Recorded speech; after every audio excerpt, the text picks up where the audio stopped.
The Florida Panthers. Who are they? Good question. Florida Panthers. The goalie who got them to the playoffs last year is no longer with them. Alex Lyon. He's in Detroit. For some reason. The goalie who got them to the finals will be there forever. He is stapled to the Florida Panthers. But it was an unbelievable, magical run unless your team happened to be playing them. Then it sucked. Take it from us, Leaf fans. The question is, many teams do this. Many teams go on a run and they surprise everybody. And then the next year you're like, yeah, but what are you? And one of two things happen. They establish themselves or they fall off a cliff. And I think about the Montreal Canadiens from 2021 and how they started the next year injured and bad. Mm-hmm. They were just injured and bad, and they had a bad coach, right? Yes. The Panthers have. They do. Who was that? No, you know who it is. This year, I don't see that I don't know if the Panthers are injured. I think they've had time to heal. They do have a lot of top-end talent. And don't forget that most of this roster, a good chunk of this roster, the main guys were there a couple of years ago when they were the top team in the NHL. I think Bill Zito actually had an incredible offseason by doing not very much. Okay. I think it's easy to go to the Stanley Cup final after barely squeaking into the playoffs, borderline backing into the playoffs, and doubling down on that. Mm-hmm. You know a team who did that? The Ottawa Senators in 2017. They were second in the Atlantic Division, but they were one of the worst teams to make the playoffs. They were 12th in the NHL out of 16 playoff teams, and they had the worst goal differential out of any team to make the playoffs with a -2. The next year, they have an okay start to the season. They spend a first-round pick to get Matt Duchene, and it turns into the 4th overall pick with Bowen Byram. Right? Yeah. That's the sort of thing that can happen when you miscalculate your team. The Panthers didn't really do that. They tinkered around the edges. They took a reasonable bet on Oliver Ekman-Larsson, and maybe not the best, but reasonable. It's hard to lose at the term they got him at. Yeah. Okay, so he's he'd be a fine defenseman at $2.5 million. The thing I would say with them is you're asking for a lot. For them to repeat some of the performances that they got. Mm-hmm. And I'm talking about regular season. It's going to be difficult for Matthew Tkachuk. He can do it. Mm-hmm. It's Matthew Tkachuk. But it's going to be difficult for him to replicate the season he just had when only a few months ago he couldn't get a shirt over his head. It's going to be difficult for Brandon Montour, who was playing hurt through a lot of that playoffs, to replicate the season he had when there was nothing in his career prior to last season that showed he was a 70-plus point defenseman. His previous high, I think, was 38. There were two defensemen, and I'm bringing them up because of fantasy, that you have to look at their point total from last year and go, where the hell did this come from? And take it with a bit of a grain of salt. Brandon Montour is one of them, and Vince Dunn is another in Seattle. Those are two guys who never cracked 40. Vince Dunn was up over 60 and Montour over 70. Jesse. And Montour is not going to be there opening night. No, neither is Aaron Ekblad. Exactly. So they're so thin on defense. You're wondering, is it going to be a real hard start in the fall for the Florida Panthers? And let's not diminish the losses they also had this offseason. I know you're very happy with what the GM did, but they did lose Anthony Duclair. They had to trade him over to San Jose, and they bring in Evan Rodriguez. Is okay, he did his thing in Colorado, but we'll see what he can do there. And a person like Radko Gudas being out of the lineup, that is a big one. These are not insignificant losses, and so you take off the guys who are now missing from the roster. Plus, you throw on the Ekblad injury and the Montour injury. I think it's going to be a rough start to the season for the Florida Panthers. They replaced Duclair with another guy who fits his weird role of I'm either on the first line or fourth. Right. And that's Evan Rodriguez. Both those guys do that role for some reason. One guy I'm really paying particular attention to is Spencer Knight. He entered the player assistance program. He said, in an interview with the Hockey News that he was spiraling out of control in the wrong direction. He's obviously got, 3 years left on that deal that he signed. Obviously, there was a ton of potential there. If you look at the cap-friendly page, it's Bobrovsky, Stolarz, but I think from all reports from camp are that Spencer Knight is back. Mm-hmm. Okay. And if the defense is thin, the goaltending to me seems not.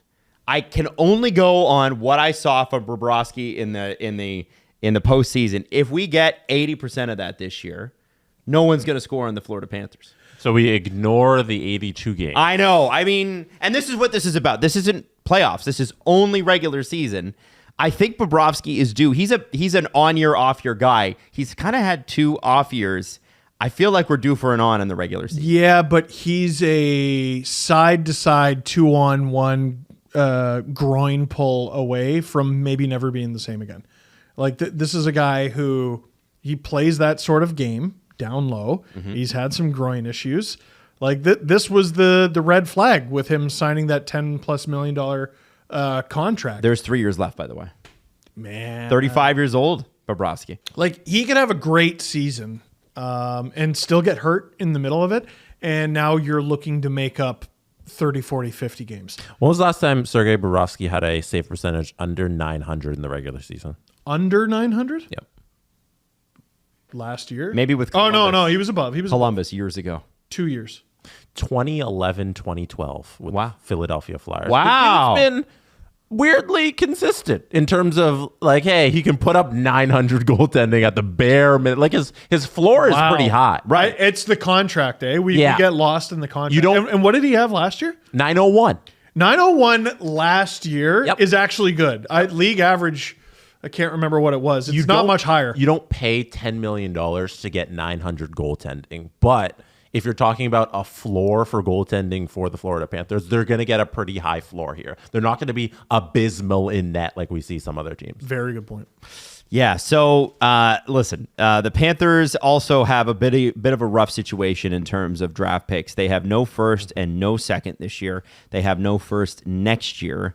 It's going to take away from their ability to add at the deadline. But LOL, they're the Florida Panthers, and they'll just trade the 2026 pick. Sure, why not? The pick that they will pick in 2026, assuming they hang on to it right now, is about 14 years old.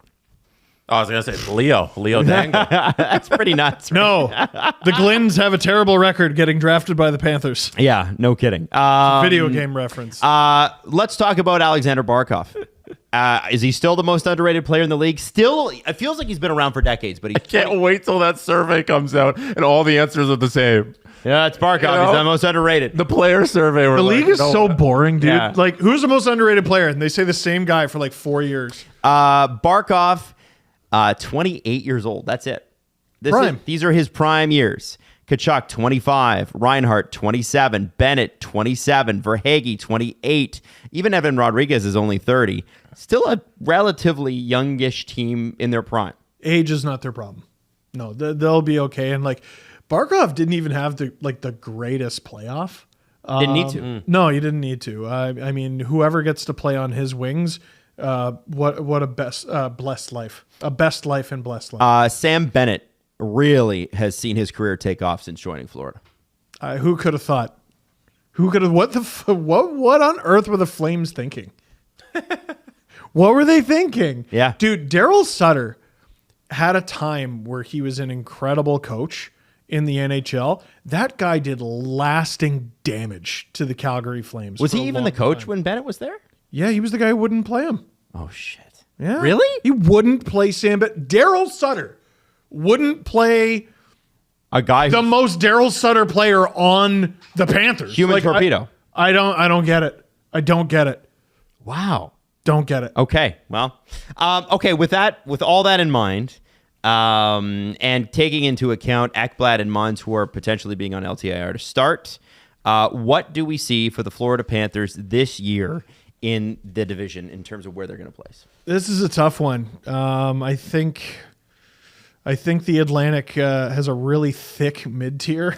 Yeah. Yep. It's killing me. It's killing me, the placements in the Atlantic. It's killing me. I still think I think they're going to be right where they were last year. Struggling to make the playoffs, but should make it 5th. Jesse Blake. I think they're going to start off very slow to start the year, and I think that's going to hurt them in the end. So, yeah, I have them 5th as well. Wow. Yeah. I hummed and hawed over this, But because they made the playoffs this year, they get the edge over the team that I have in 6th. I think I know who you got. Florida Panthers are in 5th for me as well. I think they're in the playoffs. I think the Mid-Metropolitan is not going to send a wild card team again this next year. It's got to be Florida. But what I will don't be, like when we all agree. well, I mean, it's just maybe we're right. Those are the most wrong. No. Yeah. No. I feel like Could not when be we right. all agree Man. that's the most likely team we're wrong about. All right. Well, we'll see what happens with the Florida Panthers. We're not this year. very smart guys.